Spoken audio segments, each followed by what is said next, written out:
नमस्कार दोस्तों, मैं अंकुर उपाध्याय स्वागत करता हूं आप सभी का आपके अपने YouTube channel share market analysis में।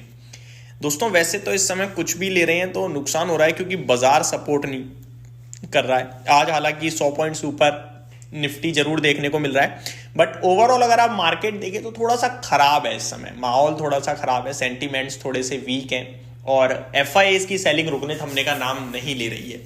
एक स्टॉक है दोस्तों जो रिसेंटली बहुत बड़ी तेजी में रहा है और फाइनेंशियल टर्म्स पे बहुत ही दमदार दिखता है। स्टॉक का नाम है दोस्तों सियाराम सिल्क मिल्स। इस कंपनी की बात करूं तो 866 रुपीज पे आज ट्रेड कर रहा है।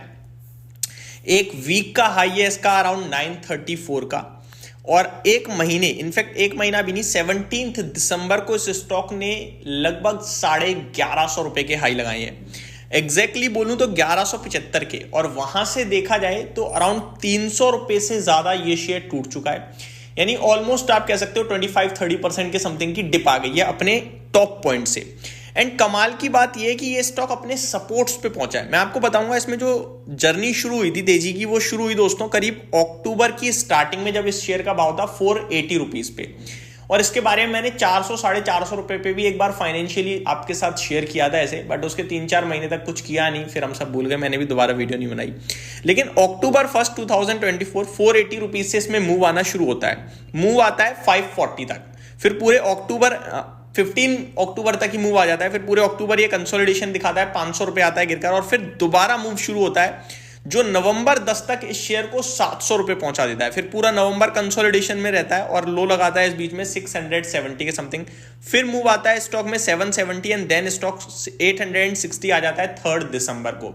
यानी जो स्टॉक अक्टूबर में 480 था वो आपके लिए दिसंबर में हो चुका है 860 रुपए। फिर पूरे दिसंबर कंसोलिडेशन में रहता है, पूरे दिसंबर नहीं, ये करीब 15 दिसंबर तक, यानी कि आधा दिसंबर ये 860 रुपए करीब अपने आप को कंसोलिडेट करता है। फिर मूव देता है एक बड़ा वाला, और 16 दिसंबर के करीब इस स्टॉक का हाई लगता है 1175 का। वहां से फॉल आया है इस स्टॉक में, और अभी ये दोबारा 860 पे आ गया। यानी दिसंबर मंथ के लोस के पास पहुंच रहा है ये स्टॉक, आप ये कह सकते हो। और यहां पे स्टॉक ने 15 दिन का समय भी बिताया है। अब इस कंपनी में जो ये गिरावट आई है उसके पीछे रीजन कुछ नहीं है। मार्केट का फॉल, बड़ी तेजी थी स्टॉक में, तो वो 20-25% कभी भी कोई भी तेज भागने वाला शेयर करेक्ट हो जाता है। लेकिन इस बीच में स्टॉक में वॉल्यूम्स बड़े दमदार देखने को मिली हैं, और बड़े वॉल्यूम्स में जब भी स्टॉक भागता है तो वो तेजी टिकाऊ होती है। और इतनी बड़ी गिरावट अगर आपको लग रही है ये, उसके बावजूद अगर आप निवेशक देखो ना, तो जिसने 1 महीने पहले लिया है वो पॉजिटिव बैठा है 2-2.5-3% के रिटर्न्स में, और जिसने 3 महीने पहले लिया है वो तो करीब 80% पैसा बना के बैठा है।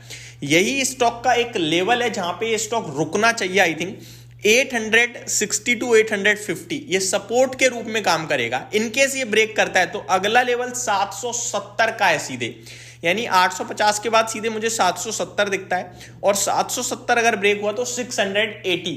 ये कुछ इंपॉर्टेंट लेवल्स हैं। अगर आपको लग रहा है इतनी बड़ी गिरावट, तो मैं आपको बता दूं ये स्टॉक बड़े मोमेंटम में आ चुका है, बड़े वॉलेटिलिटी में आ चुका है, बड़ी उठापटक देखने को मिलेगी। लेकिन इस बीच में ये शेयर नीचे कितना जाएगा ये हमने समझ लिया, ऊपर कितना जाएगा इसकी जगह पूरी तरीके से ओपन है दोस्तों। इस कंपनी के बारे में मैं बात कर रहा हूं तो थोड़ा डिस्क्लेमर देता हूं मैं।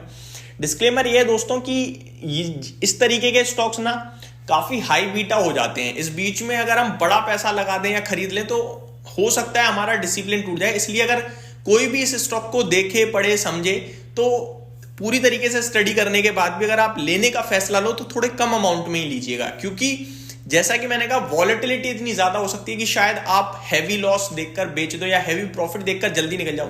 इसलिए लिमिटेड रहोगे तो लॉस भी बियर कर पाओगे, होल्ड भी कर पाओगे, और आई थिंक लंबे समय तक भी टिक पाओगे। तो ये आपको मैं एक अपनी तरफ से बोलना चाहूंगा। इस कंपनी के बारे में चलते हैं आप थोड़ा आगे।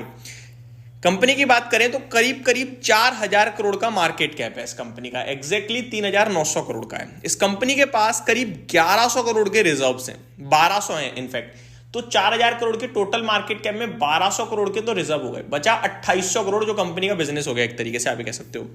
अगर मैं बात करूं इस कंपनी के फाइनेंशियल्स की, तो रिसेंटली कंपनी ने टीटीएम बेसिस पे 194 करोड़ का प्रॉफिट पोस्ट करा है और 2062 करोड़ की रेवेन्यू पोस्ट करी है, 13% के ऑपरेटिंग प्रॉफिट मार्जिन थे। सितंबर क्वार्टर में 600 करोड़ का रेवेन्यू क्लॉक किया कंपनी ने और 68 करोड़ का प्रॉफिट क्लॉक किया कंपनी ने।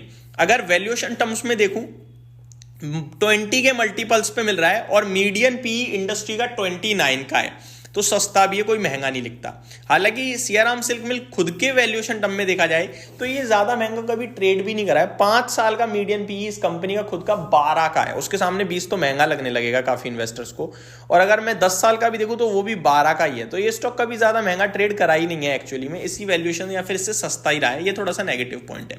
शेयर होल्डिंग पैटर्न में आए तो ये इंटरेस्टिंग दिखती है, जहां पे 67.45% प्रमोटर्स ओन करते हैं, एफआई 1.48% ओन करते हैं, डीआई 2.52% ओन करते हैं, पब्लिक के पास 28.5% है, जिसमें विजय केडिया आपके पास 1% का स्टेक है और वो करीब करीब शेयर होल्डिंग पैटर्न के मुताबिक दिसंबर 2022 से इन्वेस्टेड है, यानी कि उनका तो अच्छा खासा पैसा बना हुआ है ऑलरेडी।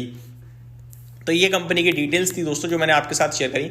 इस बीच में 2 चीजें आपको हमेशा याद रखनी है, एक डिसिप्लिन मैनेजमेंट की मेरे को कितना, अगर मैंने स्टडी कर ली, रिसर्च कर ली, लेने जा रहा हूं तो कितना लेना है, और दूसरा ये समझ लीजिएगा कि मार्केट में जो भी होगा उसी के सेम टू सेम ही चलेगा, हाई वॉलेटिलिटी में, सिंपल है।